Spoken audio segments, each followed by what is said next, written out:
Assalamualaikum warahmatullahi wabarakatuh. Perkenalkan, nama saya Adam Harisma dengan NIM 1919062.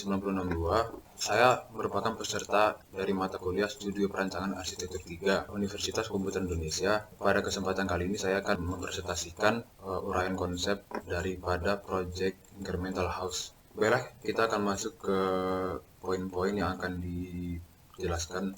Poin pertama yaitu konsep arsitektur.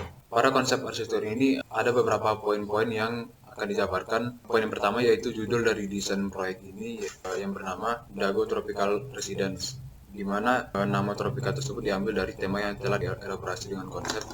Poin kedua yaitu konsep dasar atau konsep utama. Konsep dasar utama pada desain rumah ini adalah Green Sanctuary. Green memiliki arsitektur hijau atau juga disebut dengan arsitektur ekologis atau arsitektur ramah lingkungan. Adalah salah satu pendekatan desain dan pembangunan yang didasarkan atas prinsip-prinsip ekologis dan konservasi lingkungan yang akan menghasilkan suatu karya bangunan yang mempunyai kualitas lingkungan dan menciptakan kehidupan yang lebih baik dan berkelanjutan. Poin ketiga yaitu konsep integrasi terhadap kawasan. Vegetasi pada kawasan di Pattiukar hanya ditanami beberapa pohon, apalagi iklim di Bandung yang sering berubah. Dan dengan membawa konsep Green Sanctuary di mana vegetasi pada saat ini dimaksimalkan sehingga kawasan di sekitar lingkungan saat ini tidak dirugikan oleh desain tersebut.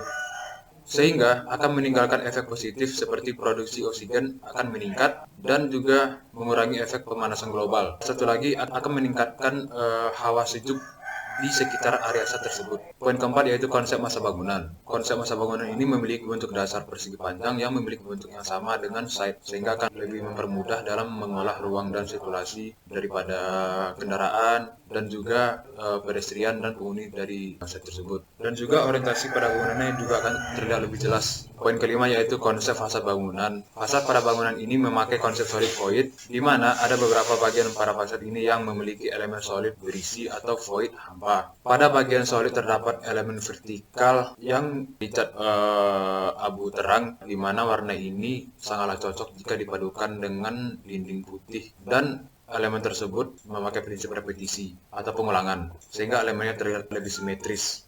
Poin keenam yaitu konsep sekuen. Untuk penataan elemen secara keseluruhan pada perumahan ini dibuat vertikal dan horizontal mengikuti bentuk site, sehingga peletakan elemen selain unit rumah seperti taman mengikuti bentuk dari unit rumah. Sirkulasi kendaraan pada perumahan bisa diakses dari ujung ke ujung sehingga mempermudah setiap pemilik rumah dan sirkulasinya dibuat dua arah. Poin ketujuh yaitu konsep zoning. Zoning pada kawasan ini dibagi menjadi beberapa jenis yaitu zona pertokoan, zona perumahan warga, dan zona pendidikan. Poin ke-8 yaitu konsep fasilitas. Pada perumahan ini terdapat beberapa fasilitas yang menunjang penghuni dan pengunjung, diantaranya yaitu parkir, lapangan futsal yang multifungsi dan bisa difungsi sebagai olahraga lain yaitu voli, badminton, atau olahraga lainnya.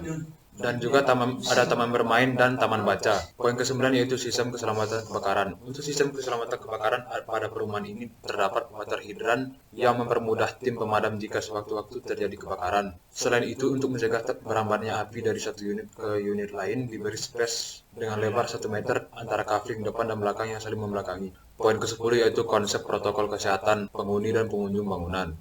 Untuk konsep prokes menggunakan protokol yang biasa digunakan pada area publik seperti pusat perbelanjaan, yaitu sebelum memasuki perumahan, setiap pengunjung dan penghuni dicek suhu tubuh, menyediakan sabun cuci tangan dan hand sanitizer, dan diwajibkan memakai masker. Poin B yaitu konsep green building. Konsep green building ini memiliki 3 poin, yaitu yang pertama yaitu konsep pengawan udara alami. Pengawan udara alami pada rumah ini menggunakan dinding roster di bagian void, sehingga udara yang masuk dari lantai teratas akan menyebar ke seluruh lantai rumah dari lantai 3 hingga lantai bawah. Poin kedua yaitu konsep pencahayaan siang hari. Rumah ini memiliki void sehingga cahaya matahari siang akan menerangi setiap lantai pada rumah, akan tetapi tidak dimasuki oleh cahaya matahari langsung karena di bagian atap menggunakan skylight, sehingga akan mengurangi efek sinar ultraviolet yang berbahaya bagi manusia. Poin ketiga yaitu konsep konservasi air.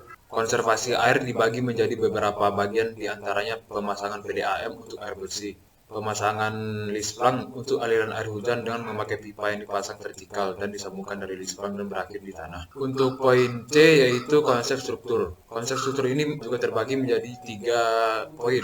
Poin yang pertama yaitu konsep struktur bawah. Struktur bawah menggunakan pondasi batu kali dan pondasi cakar ayam yang akan menahan beban aksial dari atap menuju tanah. Sehingga kedepannya apabila salah satu unit rumah akan tumbuh, maka keseimbangan beban tetap terjaga. Selanjutnya, poin kedua, konsep struktur atas. Struktur atas harus menggunakan plat lantai yang dilapisi parket kayu, seperti yang terlihat pada gambar di bawah ini. Poin ketiga yaitu konsep struktur atap.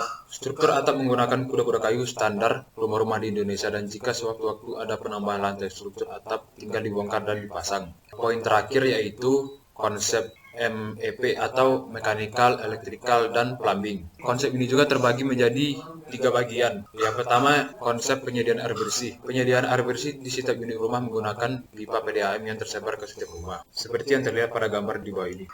Poin kedua yaitu konsep penyediaan air kotor. Penyediaan air kotor pada setiap unit rumah memakai septic tank, di mana pembuangan septic tank berasal dari pembuangan toilet dan pembuangan air kotor dari wastafel atau dari pembuangan lainnya. Dan yang terakhir adalah konsep penyediaan listrik bangunan. Elektrikal pada setiap unit rumah memakai token listrik yang menunjang setiap kegiatan yang berhubungan dengan elektronik. Cukup sekian presentasi dari saya. Salah dan kurangnya mohon dimaafkan. Untuk selanjutnya saya akan menampilkan video animasi yang sudah dibuat. Terima kasih banyak. Wassalamualaikum warahmatullahi wabarakatuh.